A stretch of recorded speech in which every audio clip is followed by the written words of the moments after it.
자, 오늘 복음의 핵심 요한계시록 21장 16절 17절 말씀입니다.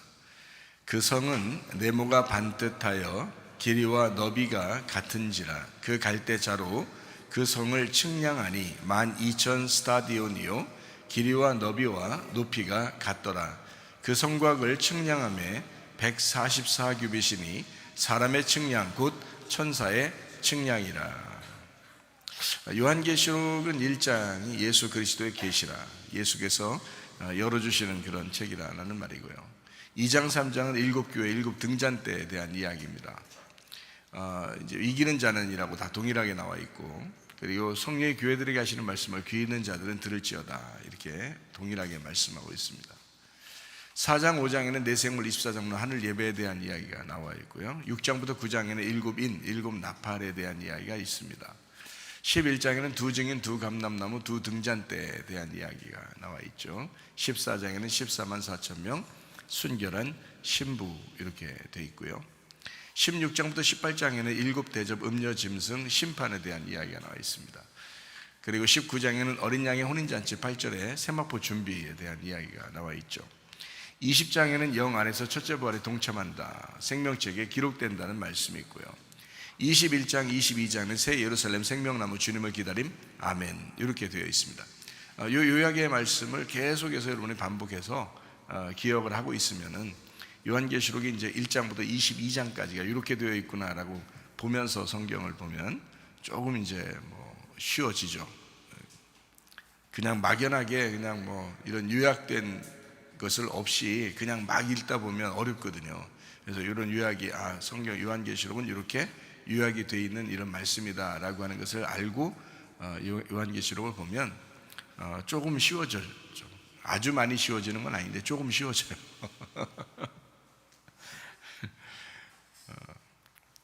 요한계시록 21장 1절 말씀입니다. 새하늘과 새 땅이 있고 처음 하늘과 처음 땅이 없어졌다, 바다도 없더라, 이런 말씀인데요. 땅에 대한 이야기다라는 얘기고, 땅이 옛날 우리가 태어나는 땅하고 그리고 새로워진 땅 이렇게 보면 됩니다. 그래서 새 사람이 되었다, 새 남편을 만난 신부가 되었다 이렇게 됐을 때 그거를 이제 새로운 사람이 되었다 이렇게 하는 거예요. 거듭났다, 다시 태어났다, 부활의 삶을 살게 되었다, 예수님과 이제 함께 동참해서 그 첫째 부활에 동참해서 살아가는 사람이 되었다. 이러면 이제 세상 지식을 이제 구하는 사람이 아니고 바다의 물을 구하는 사람들이 아니고 그게 다 떠나간 이제 새로운 땅에 사는 사람들이다 이런 얘기죠. 그래서 땅이라고 하는 것은 제가 누차 여러분에게 말씀했지만 사실 엄마의 그 뱃속에서 아기가 태어나잖아요. 그러면 이제 엄마의 뱃속이 물로 이렇게 돼 있어요. 양수로 이렇게 돼 있거든요. 덮여 있거든요. 그래서 이게 덮여 있다가 물에서 이제 빠져나오는 땅이 되죠. 이게 창세기 1장에 있는 바닷물이 덮였다가 물이 한쪽으로 빠지면서 바닷물이 이게 한쪽으로 빼고요. 그 다음에 땅이 드러나잖아요. 그걸 이제 거기서 이제 에덴을 만들고 거기에서 에덴 동산을 이제 지어서 하나님이 이제 예배하게 만들잖아요. 그래서 그 땅에 대한 이야기예요. 창세기 1장부터 땅에 대한 이야기를 쭉 쓴 겁니다. 마지막. 그래서 마지막에는 이제 새 하늘과 새 땅이 되었다 이렇게 얘기하고 이것을 새 사람이 되었다 이렇게 보는 거예요. 성경 요한계시록까지를. 그러다 보니까 우리가 이제 엄마 뱃속에서 양수 안에 있던 아기가 이렇게 땅이 돼서 나오는 거 있잖아요. 땅이 돼서 나오는 요거를 부활이라고 그렇게 말하고요. 이걸 새 사람이 되었다 이렇게 볼 수 있죠. 그러니까 뱃속에 있을 때는 엄마하고 속해 있었는데 여기 이제 나오면서 하나의 인격체, 하나님의 아들이 되었다 이렇게 볼 수 있는 거거든요.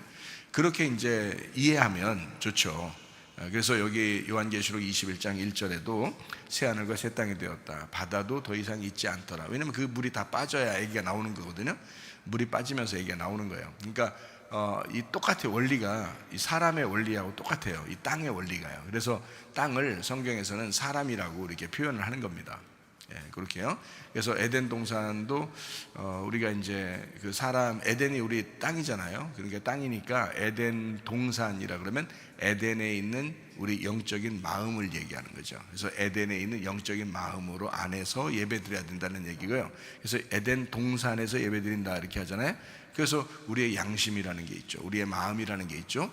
그 마음 안에서 예배해야 된다라는 그런 얘기고요. 그래서 에덴 동산은 이제 이 땅에서 보이는 거로는 이제 가정입니다. 그리고 보이는 교회, 이렇게 해서 보이는 것으로 이렇게 만들어 놨죠. 그 울타리 안에서 예배를 해야 된다라는 그런 얘기를 에덴 동산 예배다 이렇게 했죠. 그러니까 에덴 동산을 회복된다, 에덴 동산 예배가 회복되었다, 이게 이제 새 사람이 되었다, 새 하늘과 새 땅이 되었다, 이렇게 볼 수 있는 거죠. 무슨 말인지 이해가 되시죠? 성경이 자주 들으면 더 이해가 되는 말씀입니다. 요한계시록 21장 2절 말씀에 보니까요, 새 예루살렘이 있습니다. 새 예루살렘이 거룩하다 그러는데, 거룩하다는 말은 하기오스라는 단어인데, 이게 구별됐다, 정결하다, 순결하다, 깨끗하다 이런 말이거든요. 그래서 그렇게 깨끗한, 구별된, 구분된 그런 새 예루살렘이 있다. 지금 내려온다 이렇게 되어 있습니다. 그러니까 하늘의 뜻이 이 땅에 이루어져야 된다라는 그런 말씀이죠. 나중에 하늘의 뜻이 이 땅에 이루어질 거예요, 그 말이 아니고, 예수님이 이 땅에 오셔서 하늘의 뜻을 이 땅에 이루셨잖아요. 그러면 지금 우리는 어떻게 해요? 지금 내가 이 땅에 하늘의 뜻을 내가 품고 이루어야 된다는 겁니다. 그죠? 그게 현실이라는 거예요. 그러니까 지금 그 진리의 말씀이 내 속에 들어왔다면, 현재 지금 내가 어떤 마음으로 지금 살아가느냐 하는 것은 그게 실제인 거죠. 지금 우리가, 그죠? 지금 살아가는 이 모습이 실제예요. 그래서 우리 교회가 가정 생활을 강조하고 교회 생활을 강조하는 게 뭐냐면, 왜 그러냐면 그게 실제이기 때문에 그런 거예요. 사람들은 막연하게, 교회 다니는 사람들이 착각하는 게 뭐라겠어요? 지금 가정에서 그런 걸 이루려고 하진 않고, 어느 날 내가 이렇게 고생은 하지만 어느 날 제가 천국은 갈 거야 이렇게 생각한단 말이죠. 그렇게만 막연한 어떤 추상적인 천국만 생각하고 교회를 다니는 사람들이 굉장히 많습니다. 근데 그거는 올바른 태도가 아니에요. 진짜 그리스도인은요, 지금 이 땅에서 우리의 마음의 양심, 그리고 가정과 교회를 어떻게 내가 실제적으로 내가 진리 가운데 살아갈 수 있겠느냐 하는 그것입니다. 그것이 실제적인 거죠. 그러니까 땅에서 매이면 하늘에서도 매이게 되는 거고, 땅에서 풀리면 하늘에서도 풀리는 거예요. 땅에서 진짜 네가 천국이 없으면 너 하늘나라 천국 못 가는 거야. 땅에서 교회에 충성하지 못하잖아? 그러면 너 하늘나라 교회에 갈 수가 없는 거야. 이렇게 되는 거예요. 그러니까 이 땅에 있는 것으로 매이고 푼다는 거죠. 하늘에 있는 건 똑같아요. 그래서 땅과 하늘의 삶이 똑같이 하나님은 인정한다는 겁니다. 그러니까 여기서 집 사면 하늘에서도 집사라고 인정하는 거고요. 그런 거예요. 그러니까 우리가 주의 일꾼으로서 내가 정직하게 이 땅에서 그리스도의 삶을 살아야 되겠구나라는 그런 마음을 가지고 사는 것이 중요하다는 거죠. 그러니까 얼렁뚱땅 그냥 땡감땡감 하면서 이렇게 살아가면서 그리스도인이다 이렇게 말하기는 어려운 거예요. 그게 무슨 그리스도인이에요? 그렇게 하면 사람들이 욕하는 거죠. 너 진짜 그리스도인답지 않다. 그러니까 요구도 먹는 거예요. 그러면 안 되죠. 우리 그리스도인들은 실질적으로도 성실하게 해야죠. 예를 들어 구두를 닦더라도요, 가장 빛나게 닦는 사람이 돼야 된다는 거죠.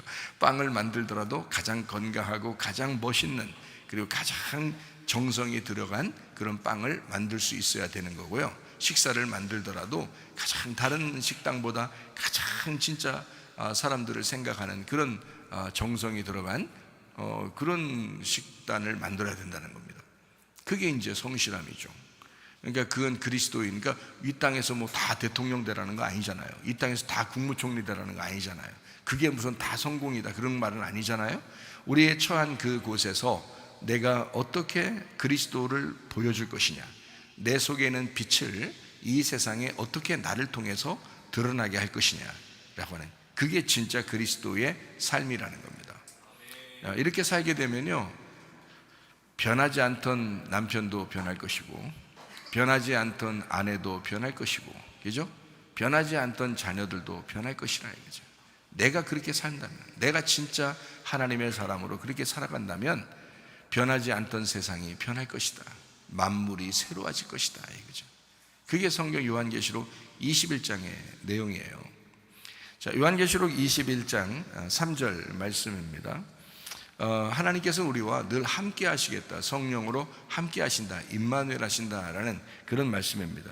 요한계시록 21장 4절 말씀이요, 눈물을 닦는다라고 했습니다. 눈물은 사랑의 씨앗이다라고 했어요. 우리가 고통받는 거죠. 힘들죠, 어렵죠. 그렇지만 그 주님을 위해서 내 자신을 부인하고 십자가를 지는 마음으로 주님을 따라간다고 하는 것, 이것은 쉬운 일이 아니지만 그래도 해야 할, 눈물을 흘리면서 가야 할 길이다.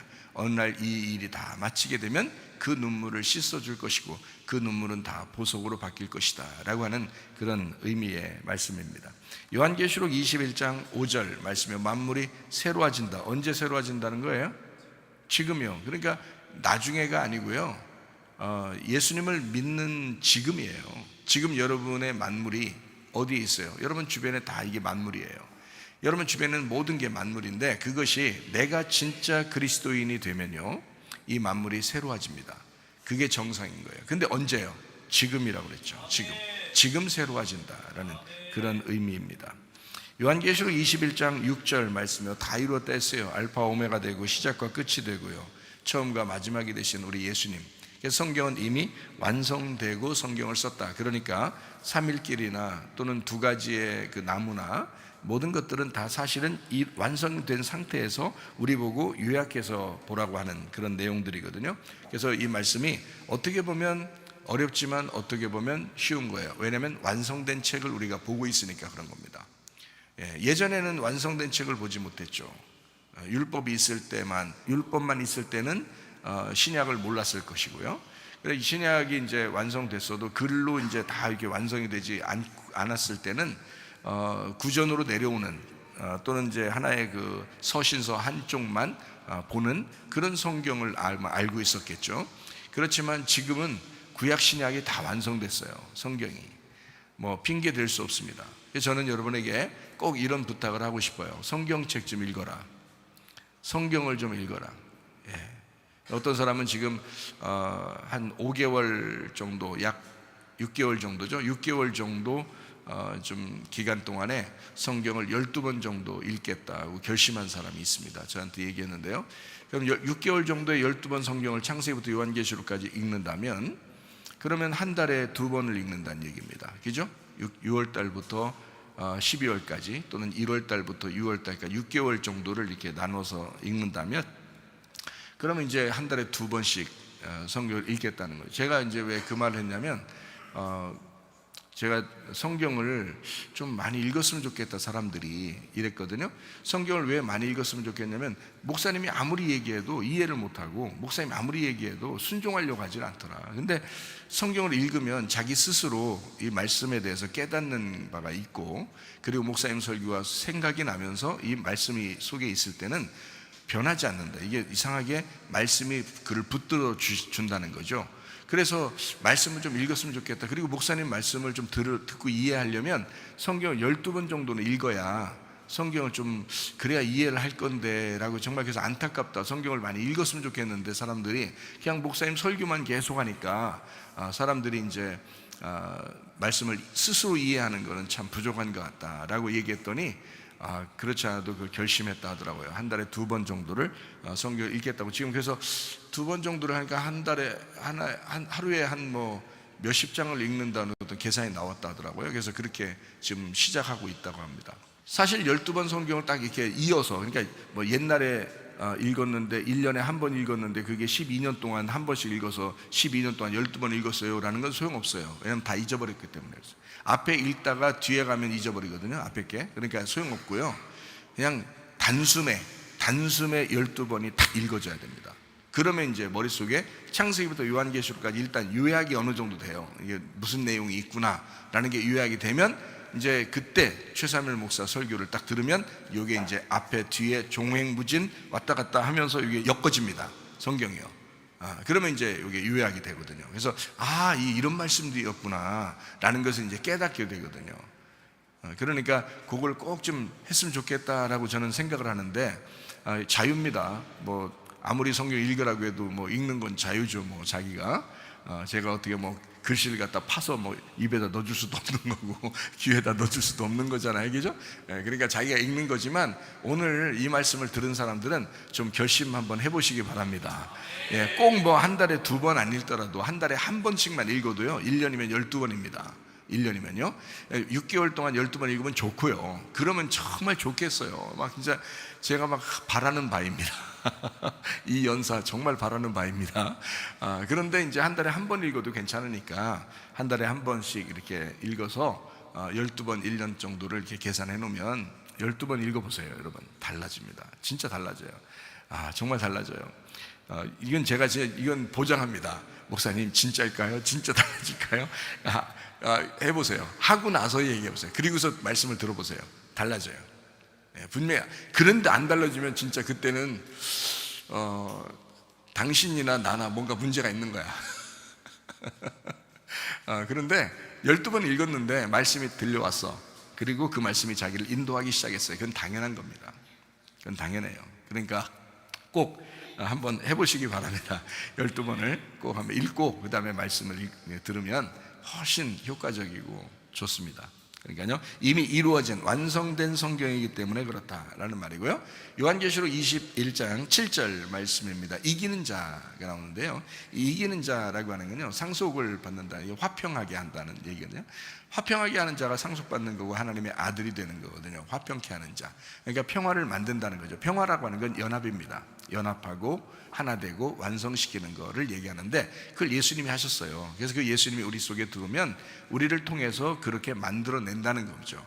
그렇게 하는 사람은 하나님의 상속자가 되고 아들이 된다라는 그런 말씀입니다. 그래서 이기는 자는, 제가 이제 해석하기는 이기는 자라고 하는 것은 남을 살리기 위해서 내가 지는 자이다. 좀 쉽죠, 그죠? 제가 해석해 주리니까 쉽죠? 다른 사람을 살리기 위해서, 다른 사람에게 생명을 주기 위해서 내가 사망을 겪는 것이다. 다른 사람을 살리려고 내가 죽는 것이다. 그게 예수님이에요. 그러니까 우리가 예수님 따라가는 거잖아요. 예수님 따라가는 거. 그것만 생각해도요, 가정에서 남편과 아내가 하나 될 수 있습니다. 하나 되는 건 뭐예요? 연합이잖아요. 그게 평화예요. 그게요. 그 화평케 하는 자거든요. 그게 상속받는 거예요. 하나님의 상속. 그게 하나님의 아들 된다는 거거든요.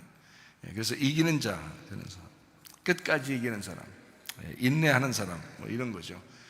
그렇지 못하면 이제 안 되죠. 그러니까 끝까지 이것을 인내하고 인내함으로 영혼을 구원받는, 그것을 우리가 생각해야 되잖아요. 그래서 한번 옛날에 예수님 날 믿었어, 영접했어, 그러니까 나 천국 갈 거야, 그런 정도가 아니고 이제 끝까지 참아내는 그런 사람, 그런 영혼의 구원에 있는 사람, 그게 이제 천국의 사람이 이기는 자죠. 그게 이기는 자죠. 그래서 날마다 우리는 영적 전쟁하면서 승리해 나가는 것입니다. 계속 싸우는 거예요. 사실 누구와 싸우는 거예요? 결국에는 나하고 싸우는 거예요. 자기하고 싸우는 거예요. 뭐가 자기하고 싸우는 거예요? 말씀이 자기하고 싸우는 거예요. 그러니까 누가 이겨야 돼요? 말씀이 이겨야 되죠. 그러니까 말씀이 이기기 위해서 내가 죽는 거거든요. 그게 이제 이긴 자예요. 그러니까 말씀이 승리하는 거, 그 말씀, 승리하는 말씀이 내 속에 있는 거, 이게 이긴 자죠. 그러면 이긴 자는 내가 죽은 자잖아요. 내가 죽은 자, 내가 진 자란 말이에요. 그래서 결국에는 말씀과 내가 싸우는 건데, 말씀을 알아야 싸우지. 말씀을 뭘 알아야 자기하고 싸울 거 아니에요. 말씀을 알지도 못하는데 자기하고 뭘 싸워. 자기 생각대로 다 살지. 그렇잖아요. 말씀이 없는데, 말씀을 모르겠는데 뭘 싸워. 둘이 모르겠는데 말씀을 알아야 그 말씀이 자기를 경고하고 말씀하고 그러죠. 그래서 싸우는 거지. 그러니까 자기가 말씀을 먼저 아는 게 중요하다. 말씀을 먼저 알아야 그 말씀이 이기든지 할 거 아니에요. 그래서 말씀 아는 게 먼저 중요하다. 자, 요한계시록 21장 8절 말씀입니다. 거기 두려워하고 믿지 아니하는 자, 그리고 무슨 흉악하고 살인하는 자, 음행하는 자, 점술가, 우상숭배자, 거짓말하는 자, 이게 다 같은 한 통속이라 그랬죠. 이게 선악과부터 내려온 탐욕입니다. 선악과부터 내려온 먹음직 보암직 탐스럽게 하는 그 죄악이란 말이에요. 그것은 인간에게 모두 다 같이 있는 거예요. 그래서 이게 육신의 정욕, 안목의 정욕, 이생의 자랑, 이 세 가지가 이 세상의 모든 죄를 통합한 것이다 라고 이야기하는 거죠. 그게요. 그게 선악과 죄입니다. 요한계시록 21장 9절 말씀입니다. 어린 양의 신부 그리스도가 확장된다는 거죠. 그리스도가 한 분이었는데 어린 양의 신부를 통해서 그리스도가 어린 양이 확장되는 겁니다. 그것을 새 예루살렘이라 그러고요. 그래서 확장된 증가된 그런 교회, 이 지상의 교회 그리고 하늘나라의 교회 이렇게 되죠. 그러니까 이 지상의 교회가 결국 하늘나라의 교회가 될 거 아니에요, 그죠? 그러니까 이게 천국의 낙원이 되는 이 교회가 점점 확장되고 있다. 지금도 계속 확장되고 있다라고 하는 것을 우리가 알 수 있죠. 이미 뭐 완성이 됐으면 더 이상 천국에 갈 사람이 없어야 되는데 계속 천국 갈 사람이 생기잖아요, 그죠? 그러니까 그 천국에 갈 사람들이 새 예루살렘이니까 그 새 예루살렘이 점점점 증가되고 있다. 다시 말하면 어린 양의 신부가 옴으로써 그 어린 양의 신부를 통해서 어린 양이 증가되고 있다라는 그런 이야기죠. 왜냐하면 어린 양 대신 예수님이 우리 속에 들어왔으니까 그 사람이 점점 많아지면서 이게 어린 양의 신부들이 많아지면서 그리스도의 새 예루살렘이 점점 확장되고 있다라는 그런 말씀입니다. 요한계시록 21장 10절 말씀입니다. 11절 말씀하고 같이요. 영으로 나를 데리고 갔다. 거룩한 성 새 예루살렘이 보이는데요. 하나님의 영광이 있는데 그게 귀한 보석과 같더라. 이제 이런 이야기가 있습니다. 자, 이게 이제 예수 그리스도 안에서 지금 영 안에서 하늘에서 내려오는 그 성 새 예루살렘이 있다라는 말이거든요. 그러면 하늘의 뜻이 또 이 땅에 이루어져야 되잖아요. 그래서 가정의 삶, 교회의 삶, 내 양심의 삶 이게 똑같아야 된다는 거죠, 그죠? 그 삶이 우리에게 중요하다. 왜냐하면 그러니까 사람들이 그걸 굉장히 착각하는 걸 제가 알았어요. 그래서 참 안타깝다고 여겼거든요. 왜냐하면 지금 우리의 삶이 얼마나 중요한 것인가라고 하는 걸 저는 깨달았는데, 구원받고 난 다음에 깨달아서 진짜 이게 얼마나 중요한가라는 걸 알게 된 거죠. 그런데 이거를 이제 무시하고 예수님만 단순하게 믿으면 끝나라고 생각하고서 살아가는 사람들이 너무 많더라는 거죠. 그게 너무 안타까웠어요. 그래서 영혼의 구원에 대한 이야기를 이제 강조하고 여러분에게 말씀을 증거하고요, 영혼의 구원에 대한 이야기를 자주 하는 편이고 그걸 주장합니다. 영혼의 그 도성이거든요. 영혼의 도성이니까 그 영혼의 도성이 막 빛난 보석과 같다 이렇게 하잖아요. 그 보석이라고 하는 건 그냥 돌인데 돌이 이제 그 깎여진 돌이란 말이에요. 깎여져서 빛이 나는 걸 그걸 보석이라고 그러잖아요. 보석도 돌입니다. 돌인데 깎여져서 이게 그 빛이 나는 걸 보석이라고 그러는데요. 이 보석 같은 이 돌이 되려면요, 인내하는, 수고하는 그런 이제 수고가 우리에게 있어야 되겠죠. 그래서 눈물이 있어야 된다는 거죠. 그래서 그 눈물이 있는 그 인내하는 삶이니까 믿음이라고 하는 것이 결국엔 뭐예요? 의리잖아요. 의리, 인내하는 의리라고요. 그러면 끝까지 꾸준한 그것을 믿음이라고 그렇게 말한다고요. 그러면 그렇게 지키려면 그게 쉬우냐고요? 하루아침에 이루어지는 게 아니라고요. 그러니까 그걸 끝까지 지키려니까 중간에 안 되면 어떻게 돼요? 그걸 배신자라고 그렇게 말하는 거예요. 그러니까 의리를 지켜야 된다. 예수 그리스도에 대해서 여러분과 제가 믿는다라고 하면 적어도 의리를 지키는 사람이 돼야 된다. 그래서 의리라고 하는 게 믿음이기 때문에, 천국은 믿음 때문에 가는 건데요, 믿음이라는 단어 자체가 꾸준함이거든요. 꾸준함, 이게 믿음이라고요. 그래야 믿는 거죠. 사람들과의 관계에서도 이랬다 저랬다 하는 사람 믿을 수 있어요? 믿을 수 없죠. 꾸준해야지 믿을 수 있거든요. 그게 신뢰거든요. 그게 인정하는, 의지하는, 그래야 믿을 수 있는 거예요. 사람이에요. 똑같아요. 예수를 믿는다라고 하는 것은 그 꾸준함입니다. 그러니까 중간에 포기하고 중간에 뭐 배신하고 뭐 이러는 것은 사실 믿음은 아니었던 거죠. 예수님을 십자가 못 박혀 돌아가시다가 배신한다라고 하는 그런 주님의 제자들도 사실은 믿음이 있었던 게 아닌 거죠. 믿음이 실패한 거죠. 중간에 가다가 실패했잖아요. 근데 예수님은 이제 다시 부활한 다음에 만나잖아요. 그때 성령께서 역사하시고 이제 그들이 진짜 꾸준한 믿음의 사람이 돼서 그때는 어때요? 예수를 위해서 죽는 겁니다. 그래서 순교당하잖아요. 다 예수님 부활하고 난 다음에 만난 예수님의 제자들은요, 다 순교당했습니다. 다 순교당했어요. 그 말은 뭐예요? 죽을 때까지 변하지 않았다 이 말입니다. 그렇죠? 그게 믿음이라고 그러는 거예요. 천국은 목배임을 당해야 천국 간다, 요한계시록 20장에 말하잖아요. 마찬가지예요. 목배임을 당하는 거예요. 내가 죽는 겁니다. 그래야 천국에 가는 거예요. 그러니까 하늘나라에 가는 사람, 예수님의 제자들처럼 꾸준한 끝까지 목배임 당할 때까지, 자기가 죽을 때까지 자기가 변하지 않고 주님을 섬기는 거, 주님을 의지하는 거, 주님을 인정하는 거, 주님을 신뢰하는 거, 이런 거죠. 그러니까 그게 꾸준함이란 말이에요. 의리 지킨다, 뭐 이런 이야기입니다. 그러니까 여러분과 저는요, 개나 돼지처럼 뭐 토한 거를 막 다시 먹거나 또는 더러운 곳에 다시 막 눕거나 그러지 말고, 진짜 진리 가운데서 변함이 없이 배신하지 말고 꾸준한 그 의리, 꾸준한 믿음을 지키다가 천국 다 가시기를 바랍니다. 그 우리가 추구하는 거잖아요, 사실은. 그러니까 제가 은혜 받고 구원받고 나서는요, 죄를 짓고 싶은 생각이 없어져요. 죄를 짓고 싶은 생각이 없어지고, 또 뭐 몰라서 뭐 이렇게 하게 된다 그럴 때는요, 그냥 뭐라고 할까, 안 해야지 그러면 안 하는 거예요. 그렇잖아요. 안 해야지 그러면 안 하는 거예요. 요한계시록 21장 12절 말씀 한번 보겠어요. 거기에 보면 12문이 있고 12천사, 또 이스라엘 자손 12지파의 이름이 있다, 이렇게 되어 있어요. 그리고 13절의 말씀에서도 동쪽의 셈은, 북쪽의 셈은, 남쪽의 셈은, 서쪽의 셈은, 뭐 이런 식으로 나와 있습니다. 그러니까 12이거든요 3 곱하기 4입니다 그게 이제 12인데요, 하늘이라는 3하고 땅이라는 4가 완성되면 그러면 12이 돼요. 그래서 하늘나라의 모습은 12로 이루어졌다라고 제가 여러분에게 이야기했습니다. 그런데 이제 21장 12절의 말씀에 보니까 12지파의 이름들이 있다라고 하는 것은 무슨 의미냐면요, 12지파는 구약이잖아요. 구약인데 율법이란 말입니다. 여러분, 우리가 뭘로 구원받아요? 은혜로 구원받아요, 그죠? 은혜주의, 은혜로 구원받습니다. 그러면 어디로 인도해야 하나님께서 우리를? 광야로, 율법으로 인도합니다. 율법주의로 인도해요.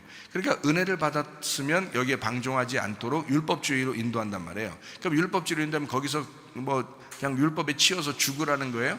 물론 이제 거기에 힘들어하는 그 수고하는 자들을 하나님께서 다시 부르셔요. 그래서 은혜로 다시 살게 만들어요. 그래서 재해석된 은혜주의로 살게 한다, 이것이 성경이더라 라고 하는 것을 여러분에게 설명을 했습니다. 그러니까 은혜주의가 율법주의로, 율법주의가 다시 재해석된 은혜주의로 가게 된다라고 말씀을 하는 거거든요.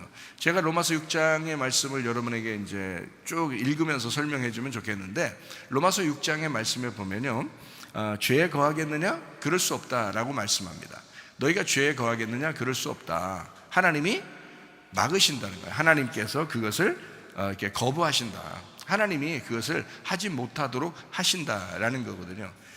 사람들이 구원받고 교회 나와서 예수 믿는다고 하면서, 은혜 받았다고 하면서 이제 좀 자기도 모르게 안일한 거죠. 안일하다 보면 자기도 모르게 죄를 짓고 잘못하고 그러거든요. 그러면 누가 통제해 줘야 되냐고요? 아무도 통제할 수는 없어요. 예를 들어서 보이지 않는 곳에서 자기가 잘못할 수 있잖아요. 그렇잖아요, 사람이, 그죠? 자기가 보이지 않는데 잘못할 수 있다고요. 그러면 거기 그런 거에 대해서 누가 통제를 할 수 없다고요. 근데 하나님은 우리의 마음의 양심에, 그리고 성령님께서 말씀하시는 게 있을 거란 말이에요, 그죠? 그러면 우리가 잘못하게 된다. 근데 죄를 일부러 지려고 막 노력하는 사람은 진짜 그건 뭐 해결할 방법이 없지만, 자기가 이게 죄인지는 잘 모르는데 그냥 뭐 장난하고 잘못하고 뭐 이런 게 있을 거 아니에요. 그러면 그것들도 좀 하고 있는데 잘 몰랐어. 죄인지는 잘 몰랐어, 예를 들어서. 근데 그쪽 사람이, 상대방이 아유 이렇게 하지 마세요, 이렇게 했어요. 예를 들어서 그렇게 안 했으면 좋겠어요, 그렇게 하지 마요, 이런 잘못하지 마요, 이렇게 하지 마세요, 이렇게 하면 싫어요, 이런 얘기를 했다고 해보세요. 그러면 아니야, 그래도 나는 이렇게 할 거야, 계속 이렇게 할 거야 라고 하면 막 나가는 거지 뭐, 그죠? 그럼 막 나가는 거지. 그렇지만 그렇게 딱 말할 때, 그 말이 들렸을 때 여러분 어때요? 이게 나를 울타리를 쳐주는구나, 그죠? 이게 나를 울타리를 쳐주는구나, 이 말이 율법이 되는 거잖아요. 그리고 이 말은 하나님 말씀이구나 라고 율법으로 알아듣고 다시는 안 그러면 되는 거예요, 그렇죠? 그러면 이게 장난으로 하다가 끝나는 거란 말이에요, 그죠? 근데 만약에 장난치다가 잘못하다가 죄로 넘어가게 되면 계속 빠져들어간단 말이에요, 중독성이 있어서. 그렇잖아요. 근데 그렇게 하지 않고 장난하다가 에이 하지 마세요 그러면 하나님 말씀이구나 하고서 딱 그만둔다고 생각해 보세요. 그러면 이게 울타리를 탁 쳐준다고요. 그게 뭐냐면 로마서 6장에 너 죄에 거하겠느냐? 하나님께서 막으시느니라. 하나님의 성령의 예민함. 그러니까 하나님은 그 상대방을 통해서 말하게 하시는 거죠. 그죠? 그걸 하나님이 말씀하시는구나 라고 들으면 되는 거예요. 그리고서 거기서 자기가 딱 중지하고 안 하면 되는 거예요. 안 할게. 안 하면 되잖아. 자, 그리고 중지하자. 우리 이렇게 하고 중지하자. 그리고 하지 말자. 우리 더 이상 이렇게 진전하지 말자. 이러면 딱 끝나는 거거든요. 그러니까 요거를 사람들이 모르니까 막 그냥 방종하고 넘어가고 그 죄를 넘어가고, 자, 장난이 잘못해도 잘못된 것에, 근데 그게 잘못까지 할 때는 그게 죄인 줄까지 몰랐어요. 근데 장난이 잘못하는데 죄까지 넘어가. 이게 점점 더 넘어갈 수 있잖아요. 이거를 하나님이 막아주신다. 로마서 6장을 여러분이 읽어보시면 이해합니다. 자, 그리스도 예수 안에서 침례받고 할례받고 우리가 다 죽었다고 하는 우리가 어떻게 또 죄 가운데 거하겠느냐. 하나님이 막으실 때, 하나님이 울타리를 쳐줄 때, 그게 율법이거든요. 율법의 울타리를 너에게 쳐줄 때, 너 은혜 받은 너에게 율법의 울타리를 쳐줄 때, 그때 재해석된 은혜로 주님 안에서 살아가면 된다. 그게 진리의 삶이다. 그것을 여러분과 제가 이 말씀을 깨닫게 되면 참 중요하죠. 그래서 자, 잘못하는데 그걸 막아줬어요. 하나님이요. 성령께서 말씀하시고 양심이 말해주고 또 상대방의 누군가가 얘기해줬어요. 그러면 이제 막아지거든요. 그죠? 예. 남편한테 막 화를 내고 막 그래요. 그럼 막 화를 내고 짜증내고 막 이러는데 남편이 적당히 해. 그만해. 이렇게 했어요. 그러면 하나님 말씀이구나 이렇게 생각하고 딱 적당히 하면 되거든요. 그죠? 그런데 적당히 안 하고 계속 말하는 거야. 그러면은 양쪽 다 이제 분란이 일어나잖아요. 예, 그러면 이제 죄까지 넘어가는 겁니다. 둘 다 승질나면서 넘어가는 거예요. 죄까지. 그죠?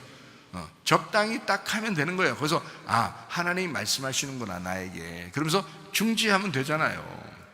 그게 울타리라고요. 율법의 울타리.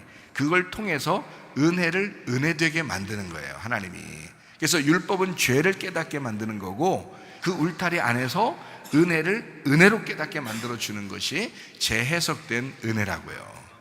이게 참 놀라운 거죠. 그러니까 우리 그리스도인들 정신 차리고, 그래서 이런 율법이 있기 때문에, 하나님 말씀이 있기 때문에요. 그러니까 하나님이 두려운 거예요. 여러분 다시 주님 만나보세요. 저는 진짜 그렇게 주님을 강력하게 만나고 나서요, 그런 주님이 두려운 거죠. 뭐 무서워서 천국 못 가겠다 이 정도가 아니라, 그런 게 아니라 두려운 하나님. 근데 성경에는 너희가 하나님을 경외하라 이런 말 있죠. 하나님을 경외해야 된다. 그게 해석이 뭐냐면요, 그게 의미가 두려워하라 라는 말입니다. 하나님은 두려운 존재다. 하나님은 거룩하신 분이다. 하나님은 너같이 때 묻은 자와 상대할 수 없는 깨끗하신 분이다. 이거를, 그러니까 너무 강력하게 만나니까 사실 잘못하고 싶은 마음이 없어요. 조금 내가 잘못 뭐 장난치다 잘못하다 이렇게 하다 또 넘어가는 것까지 가고 싶은 생각이 없어요. 왜냐하면 하나님을 늘 생각하니까 두렵잖아요. 하나님은 경외받으시는, 경외할 만한 분이란 말이에요. 두려우신 분이란 말이에요. 이런 하나님이니까 방종을 못 하겠는 거예요.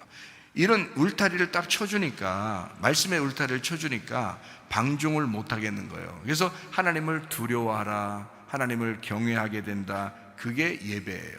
그게 성경에 있는 경건한 예배, 하나님을 경외하는 예배. 예배할 때는 하나님을 경외함으로, 하나님을 두려워함으로 예배해라 라고 하는 게 바로 그래요. 그래서 하나님 앞에 너희가 안식일을 지켜도 거룩하게 지켜라 라는 그런 말씀들이 다 뭐냐면, 이게 경외하는, 하나님은 두려운 존재다 라기 때문에 그렇습니다. 그 자체가, 그러니까 그게 울타리를 쳤기 때문에 그래요. 말씀이 울타리를 쳤기 때문에, 그 율법의 울타리 때문에 우리가 두려운 예배를 드리는 거예요. 그렇죠? 그래서 잘못을 하는데 그것을 하나님께서 막으신 거거든요. 하지 않았으면 좋겠어요. 오케이, 자, 하나님 막으셨어요. 감사하잖아요. 너무 감사하잖아요. 하나님 정말 감사합니다. 하나님, 내가 장난하다가 잘못하다가 혹시 죄까지 넘어가면 참 문제가 될 텐데, 하나님은 장난에서 멈추게 했어요. 잘못하는 데서 멈추게 했어요. 그러면요, 하나님의 은혜입니다. 그죠? 하나님이 우리에게 말씀하시는 거예요. 저는 그래서 누군가가 이렇게 말하잖아요. 그럼 저 말씀도 그 말도 하나님의 말일지 몰라. 저 사람을 통해서 하나님이 말씀하신 건지도 몰라. 이렇게 생각을 한단 말이에요. 하나님을 만나보니까 그렇더라는 거죠. 하나님 만나보니까. 그래서 두려운 하나님을 예배하는 삶의 예배가 돼야 된다라는 그런 말씀이고요. 잘못을 이제 인지하게 되고 잘못을 깨달았어요. 그래서 잘못을 중지하게 되면 어때요? 마음이 한결 가벼워요, 무거워요? 가볍죠. 그래서 은혜와 기쁨과 즐거움의 예배를 드리게 된다는 겁니다. 그러니까 거룩하신 하나님을 만나서 예배 드리는데 은혜의 예배, 다시 말하면 기쁨의 예배도 될 수 있다는 얘기입니다. 근데 어떻게 할 때 그런 거예요? 하나님은 두려운 분이라 내가 혹시 때가 묻었는지를 보고 나를 발견하고 예배하는 거죠. 그리고 하나님을 발견해서 그 하나님의 사랑, 그 은혜를 깨닫고 기쁨으로 예배 드리는 겁니다. 그러니까 한편으로는 거룩한 예배요, 한편으로는 사랑의 예배인 거죠. 그죠? 이게 하나님의 두 가지 성품이잖아요. 그래서 선악과와 생명나무가 있는 것처럼 거룩함과 하나님은 사랑이 있는 것이다. 그래서 이 두 가지 성품을 같이 가지고 있거든요. 그런데 사람이 교회 나오는 사람들은 제가 이제 언뜻 생각할 때는요, 언뜻 생각한 겁니다. 뭐 깊이 생각하는 게 아니라 언뜻 생각할 때는 대부분이 다 하나님은 사랑의 하나님이구나 라고만 생각하는 것 같아요.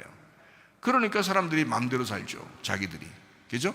말씀도 안 듣고 순종도 안 하고 그냥 대충 교회만 한번 와서 시간 때우면 그냥 예배 드린 것처럼 그렇게 살아가는 사람들이 태반이더라고요. 안 돼요. 모여서 예배하는 것도 중요하지만 흩어져서 삶의 예배가 굉장히 중요합니다. 삶의 예배도 예배고요, 모여서 예배하는 것도 예배입니다. 그래서 함께 이 모든 예배에 성공하는 사람들 되시기를 바랍니다. 자, 우리 요한계시록 21장 13절 말씀입니다. 동쪽의 세문, 북쪽의 세문, 남쪽의 세문, 서쪽의 세문, 이렇게 12로 이루어졌다라고 되어 있습니다. 21장 14절 말씀이요, 그 성의 성곽에 12기초석이 있고 그 위에 어린 양의 12사도의 이름이 있더라. 이제 12지파가 나왔으니까 12사도의 이름도 나와야 되겠죠. 그래서 구약과 신약에 있는 것처럼 이게 성경이 완성되는 그런 3곱하기4가 하늘과 땅이 완성되는, 다 이루어졌다, 완성되는 그런 이제 말씀이 바로 새 예루살렘의 성이다 라고 하는 그런 이야기죠. 자, 요한계시록 21장 15절 말씀 보니까요, 자, 그 성과 문들과 성곽을 측량하려고 금갈대자를 가졌다 이렇게 됐습니다. 금갈대자라고 하는 건 뭐냐고? 신성한 거룩한 말씀이라고 그랬죠. 그래서 이걸 뭐라고 하냐면 복음이다 라고 했습니다. 성은 하나고요, 한 말씀입니다. 한 에덴 동산을 의미합니다. 한 에덴 동산을. 성곽이라고 하는 것은 벽이라는 거죠. 생산하다, 또 낳다, 산고를 겪는다라는 그런 의미를 가지고 있습니다. 다시 말하면 울타리를 치는 거예요. 울타리 안에서의, 그 벽 안에서의 성이기 때문에 그 울타리를 친다고 하는 것은 다소 그 울타리 안에 있는 사람들은 답답하고 좀 수고해야 되고 힘들고 그 안에서 농사해야 되고 뭐 이런 거죠. 그리고 밖에 나가기도 어렵고, 그죠? 그러니까 여기 교회 안에 들어와서 하나님 말씀으로 살려고 하다 보니까 한 말씀 안에, 한 에덴 동산 안에 들어왔는데 거기서 수고하는 겁니다. 이 수고하는 것을 성곽이라고 표현한 겁니다. 성곽이라고. 그게 울타리를 치는 거죠. 그리고 문들이 있는데 그 문은 어떻게 되냐, 그 성곽 안에 있는 그 말씀이 두 짝으로 돼 있더라. 그러니까 한 짝이 하나인데 두 개로 짝으로 이렇게 이루어졌더라는 거죠, 말씀이. 그래서 성경의 말씀은 둘로 이렇게 이루어지는 게 문이죠. 문이 열리면 들어가고 또 열리면 나오고 하는 그 문이 닫힌다 열린다 할 때 이게 두 개가 함께 이렇게 닫히면 이게 하나죠, 하나. 근데 이렇게 열리면 두 개가 되잖아요. 두 개의 말씀으로 이루어진 한 말씀이다 라고 하는 것을 이야기했어요. 그래서 이게 이제 문이라는 게 필론이라는 단어예요. 입구, 현관, 대문이라는 단어인데 이게 필레에서 왔어요. 접는다. 그러니까 문이 접힌다는 거죠. 이렇게 두 개가 하나 되는, 접힌다, 여기서 왔기 때문에요. 문은 한 문이 아닙니다. 현관은 다 대문이 두 개 이렇게 짝으로 이루어졌어요. 두 개의 짝으로 이루어진 문이다, 이렇게 보면 이해가 됩니다. 그러니까 그게 이제 뭐예요? 그 문이 진짜 문을 얘기하는 거예요? 말씀을 얘기하는 거예요? 말씀을 얘기하는 거예요. 그래서 성경의 말씀은 짝으로 이루어진, 문같이 이렇게 두 개 문같이 이루어진, 짝으로 이루어진 말씀이다라고. 그래서 두 개씩 이렇게 나오는 거예요. 형 동생 나오고요. 그리고 뭐 선악과 생명나무 이렇게 나오고요, 불뱀 노뱀 이렇게 나오는 거고 그러는 거예요. 자, 우리 이제 요한계시록 21장 16절 말씀 17절 말씀까지요. 그 성은 네모가 반듯하여 길이와 너비가 같은지라 그 갈대 자로 그 성을 측량하니 12,000 스타디온이요 길이와 너비와 높이가 같더라. 그 성곽을 측량하며 144규빗이니 사람의 측량 곧 천사의 측량이라 이렇게 되어 있습니다. 뭐 천사는 복음을 얘기하는 거고요, 그 영적인 존재를 의미하죠. 사람이라고 하는 건 예수님을 의미합니다. 사람이라는 건요, 성경에 사람은 예수님밖에 없어요. 원래 예수님이 사람이에요. 우리는 다 그에게 붙은 자들이고요, 사람. 그리고 어린 양도 예수님이 신랑 되신 분이고 우리는 다 같이 함께 다 싸그리 모아서 신부 하나예요. 이렇게. 그러니까 우리는 사실 어린 양은 아니죠. 예수님이 어린 양이고요, 우리는 신부입니다. 그러니까 예수님이 우리한테는 나는 너의 친구야, 너는 나의 친구야 라고 얘기는 할 수 있어요. 그리고 너와 나는 하나야, 네가 내 안에 내가 너 안에, 우리가 너가 하나님 안에 하나님이 우리 안에, 이렇게 말을 쓰면 예수님은 할 수 있어요. 근데 우리들이 버릇없이 예수님한테 어이 친구 뭐 이런 식으로 할 수는 없어요. 어이 당신하고 나하고 하나라며 그럼 나도 예수네 뭐 이렇게 할 수는 없다는 거죠. 그거는 철저하게 우리가 나누어져 있는 거죠. 예를 들어 아버지와 아들이 있는데요, 아들이 아버지한테 어이 아버지하고 나하고 똑같다며 그러니까 내가 아버지고 아버지가 나네 뭐 이런 식으로 하면 안 된다는 거죠. 아버지는 그렇게 할 수 있어요. 아버지는 야, 너 아버지 너무 어렵게 생각하지 마. 네가 나고 내가 너잖아. 응? 그러니까 내 거가 다 네 거고 네 거가 다 내 거야. 사실은 너와 나는 하나지. 나한테서 나온 거고 너는 나야. 아빠는 얘기할 수 있는데 아들은 버릇없이 아빠하고 나하고 똑같네 그럼? 이러면서 그렇게 할 수는 없다는 거죠. 그러니까 어린 양 대신 예수님은 우리의 주인이셔요. 그분은 하나님이십니다. 그분은 우리의 신랑이시고요, 절대적이신 분입니다. 우리는 다 속한 사람이에요. 다 함께 모여서 신부 하나 이렇게 되어 있는 사람이거든요. 그러니까 버릇없이 구르라고 이렇게 우리한테 뭐 친구라고 얘기하고 그렇게 생각해라 이렇게 말하는 게 아니에요. 사실은요, 그렇다고 너무 어렵다고 막 너무 어렵게 막 땀 흘려가면서 막 무릎 꿇고 이렇게 예수님한테 가고 이런 건 아니에요. 둘이 사랑할 수 있죠, 친절할 수 있죠, 서로. 그죠? 네, 그렇지만 신랑과 신부의 어떤 그 질서라는 게 있다.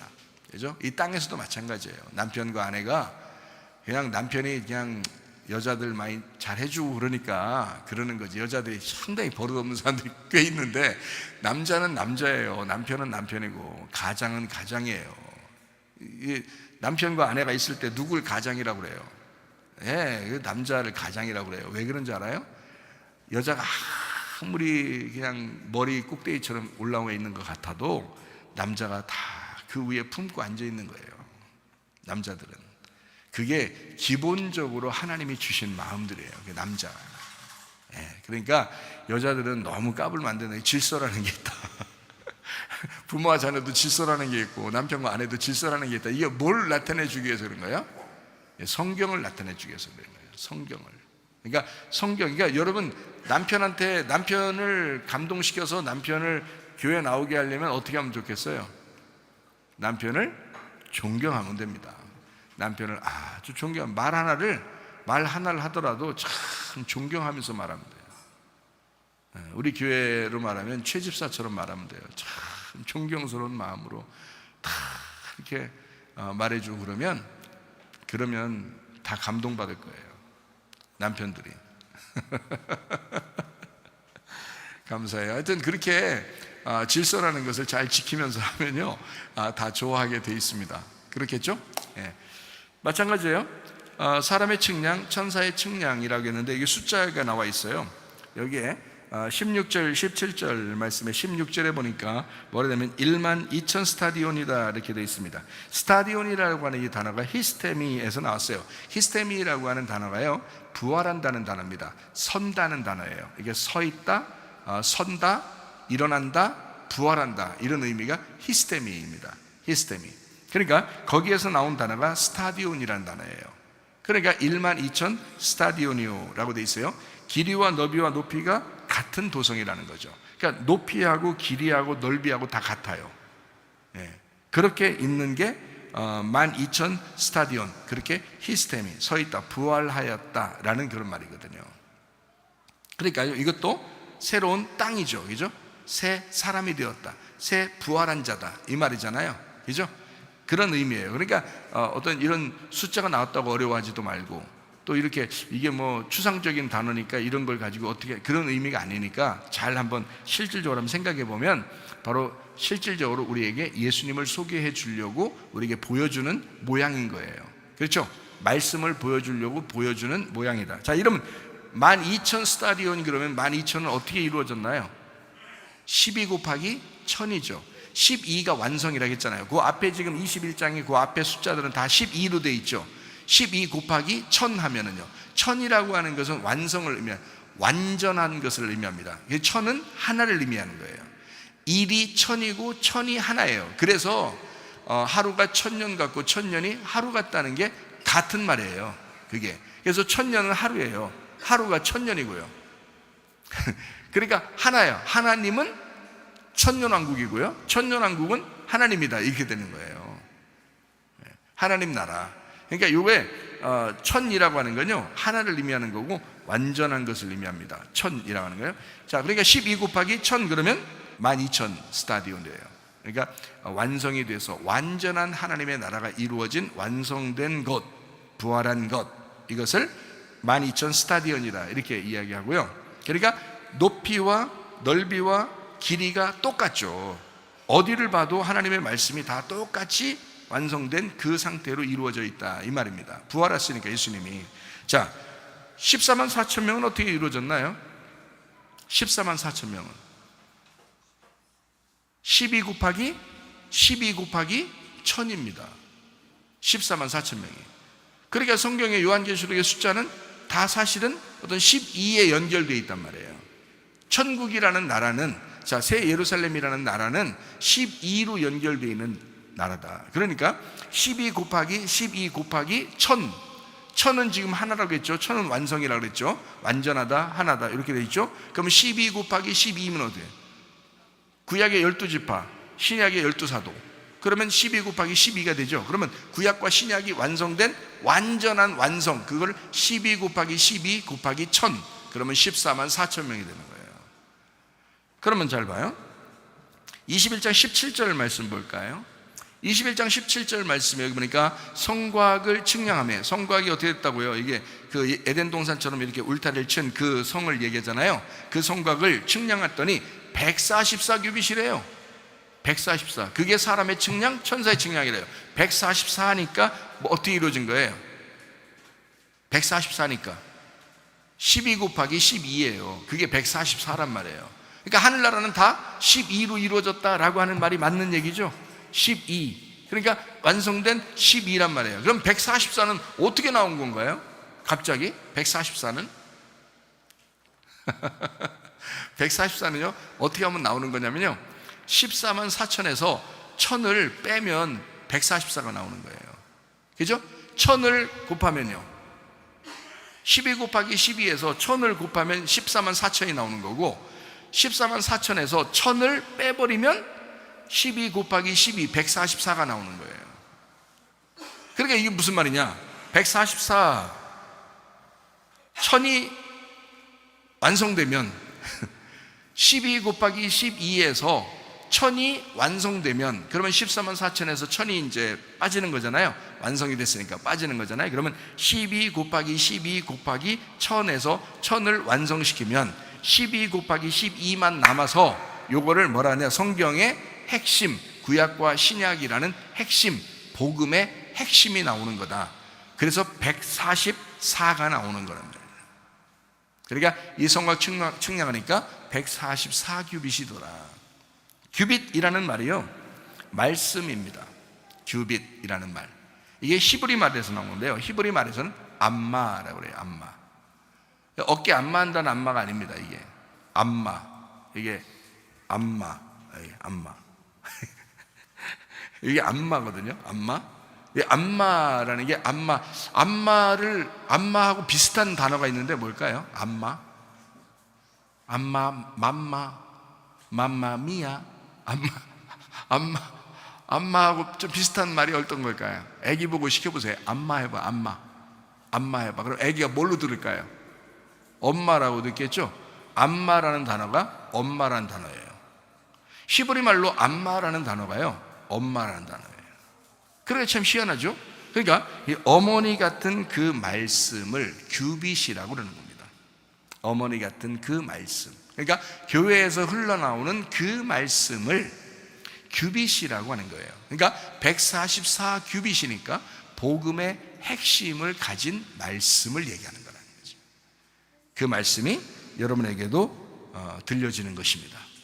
하나님의 말씀 안에서 여러분, 은혜를 받은 자들이요, 하나님의 말씀에 울타리를 치고 그 말씀 안에 은혜를 재해석해서 재해석된 은혜 안에 살아가는 여러분 되시기를 바랍니다.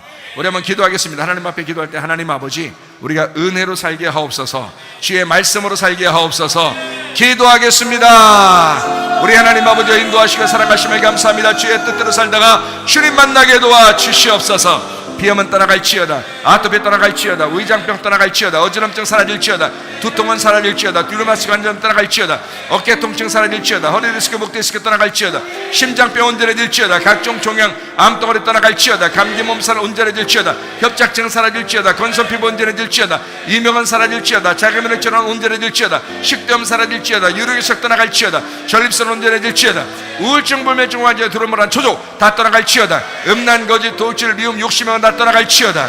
우리 하나님 아버지, 하나님의 말씀 안에 벗어나지 아니하고 주의 말씀 안에 주님과 동행하다가 주님 만나게 하옵소서. 예수님 존귀하신 이름 받들어 기도 올리옵나이다. 아멘. 주님 감사합니다. 우리 하나님 아버지 함께 하시고 사랑하심을 감사합니다. 우리 하나님 도와주옵소서. 감사합니다.